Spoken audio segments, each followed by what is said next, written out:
Nearly 12 minutes to 8 o'clock here on this Tuesday morning, and we say a very warm welcome to Nico Kleynhans on this very cold Tuesday morning. Are you well, Nico? I'm doing well, thank you. My theme this morning is adapt or die. Oh, adapt or die. And this is important because last week we started the conversation around the real cost of your business dreams and things like that.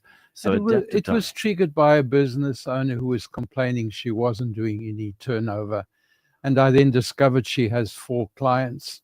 Oh, yeah, and the turnover is less than 20,000 a year. Now, obviously, she's not going to make it. Definitely not going to make it. Because she believes people should be finding her, and you can't do business that particular way. Okay. Nostalgia. A hotel in Durbanville has decorated their entrance foyer by creating wallpaper made up of old newspapers. Interesting choice. And the front pages of newspapers dating back to the 1920s and the 1930s. Now, in the 1920s and 1930s, the front pages of newspapers contained adverts, no news, only adverts. And they were small adverts advertising various things. So on the one that I looked at, the advert said that there was a brand new car available out of the box for £55. Goodness me. That was around 100 odd rand. Now, out of the box was a term that you won't know. Cars were assembled outside of South Africa, then put on board a ship in a plywood box, delivered at the harbor, and then you would go down to the harbor, come all the way down to the harbor. They'd break open the front of the box. You'd get in the car and you would drive out of the box. Oh, wow. So out of the box meant it was brand new, and there would be a great ceremony. They would take photographs, and you would then have these photographs as a memento of the time you could afford a brand new motor car out of the box. Yeah. There were ladies' gloves from Paris for £1 for 2 rand. And Garlics had unpacked the latest consignment of cloth. That was also important because everything had to be manufactured outside. That was how colonialists basically controlled everybody around the world. Yeah. You produced the raw material, it was exported to the one country somewhere in Europe. They manufactured and then exported it back to you, and then you bought the final product. Now, during the 1960s, if you were running a business, you would probably have used radio if you had enough money. And when regional radio came about, it became a little cheaper, but at that point, it was still national radio stations. Not much option for advertising for the average person. In the 1980s to the 2010s, television came, but that again was way out of budget for anybody. Yeah, just the production of a TV commercial would cost 100,000 easily back in those days. So you couldn't really have much option. And I remember also how clever adverts were. So, for instance, BMW produced an advert that they had a mouse running across the steering wheel. Power steering. I remember that advert. And that caused a lot of problems because it was in direct competition with another car manufacturer that was known for how difficult it was to steer their car. Okay. So BMW ran over a weekend, because by the time the competition laid a complaint and tried to stop the advert, the weekend had passed and the point had been made. Everybody was talking about it. Everybody was talking about it. Decades later. That was where it was. Now, so what do you do if you're running a business and you're not a national franchise? How do you get it done? You have 2 concepts in advertising. You've got mass advertising, and then you've got focused advertising. Mass advertising is Coca-Cola. Coca-Cola is all over the place. It's on billboards. It's on every street corner. It's on every social media. It's on and radio also if you're in sometimes. the suburbs, every corner cafe Yeah. has adverts. Now, Yeah. the idea of that kind of advertising is that it imprints in your mind so that you're unconsciously going to buy Coca-Cola, not because you went to the shop to buy Coca-Cola, you went to the shop to buy something to drink. And because of all the subliminal advertising, you're going to grab Coca-Cola. That's the principle that Coca-Cola does. And then Lay's adverts for chips, they use the same concept. You're going to buy Lay's, you're going to dump Simba, which was the old brand.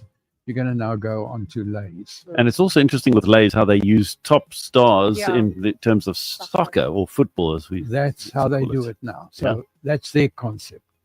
So now you come along and you get focused advertising, and that usually runs around a story. It's a story that does. And Mrs. Balls tried to do that as well.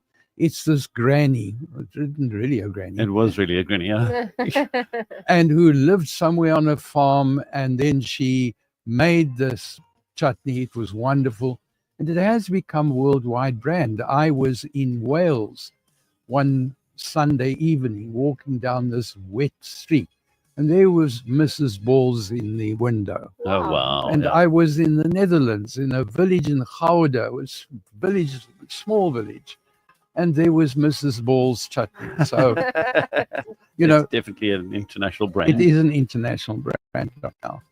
So if you're wanting to advertise today, the options are you can use community radio because that is more focused. And if your budget can stretch, it's worth exploring. Facebook has certainly become a means of advertising. And then platforms such as LinkedIn, particularly for job hunters, they would use LinkedIn. It's affordable. So how then does word of mouth work? Because that, at the end of the day, is the most effective way of advertising. Okay. Still the most effective way. Still the most effective. 92% of consumers do believe what family and friends tell them.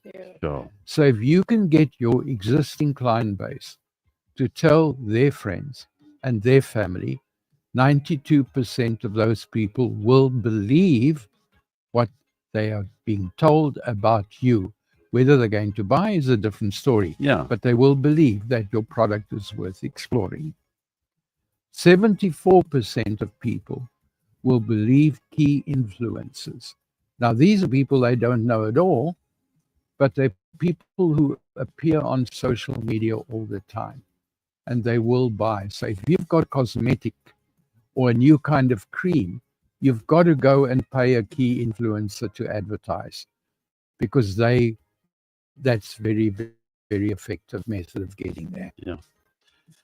88 believe what online reviews say, even although it's from a total stranger. Okay.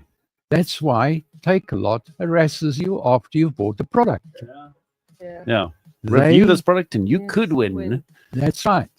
Now, the fact is that you're going to be in a million queue to get that one prize. Voucher, yeah. Doesn't matter. The fact is that people will buy from Take-A-Lot because they begin to trust the reviews. And that's what Take-A-Lot is using and how they're competing with Amazon. Yeah. Yeah. So that's where the competition comes. And then fewer than 33% of businesses actually have a strategy. So when people phone me and Sure. saying business is terrible, I ask, what is your strategy? To get your business out there. That's your to answer advertise. immediately. You don't have a strategy, then you complain that when you open up for business, there's not a queue of people out there who want to come and buy from you. So you need to put some effort into getting people to buy. And then there are networks such as BNI, is probably the most famous. Now, what's clever about BNI, although it's an international networking agency, in Cape Town, they probably have got 10 chapters. So that means you do get to see people who are in similar types of businesses and they refer their clients, you refer your clients, and that's our BNI. That's the model that they use. That's actually very clever, because that then also allows for a level of kind of holding accountable, right? Yes, because in a chapter, you can only have one accountant, one medical practitioner, okay. one this, one that, one insurance person. Yes. And so you're getting professional people who are giving you a particular quality of referral. So, folks, you need not just sit down and say, I've got no way of making it, even if it's cook sisters that you are selling. There are ways, and by the way, there is a lot more money available for feeding people's stomachs than you may think. Sure. Especially if it's a traditional thing that Woolies will not be able to compete on price. True. So, folks, there are options. Come on. You needn't just give up every time. Come on, and make sure that you've got a strategy. If you missed last week, please go and check it out on our YouTube channel or on our Facebook page.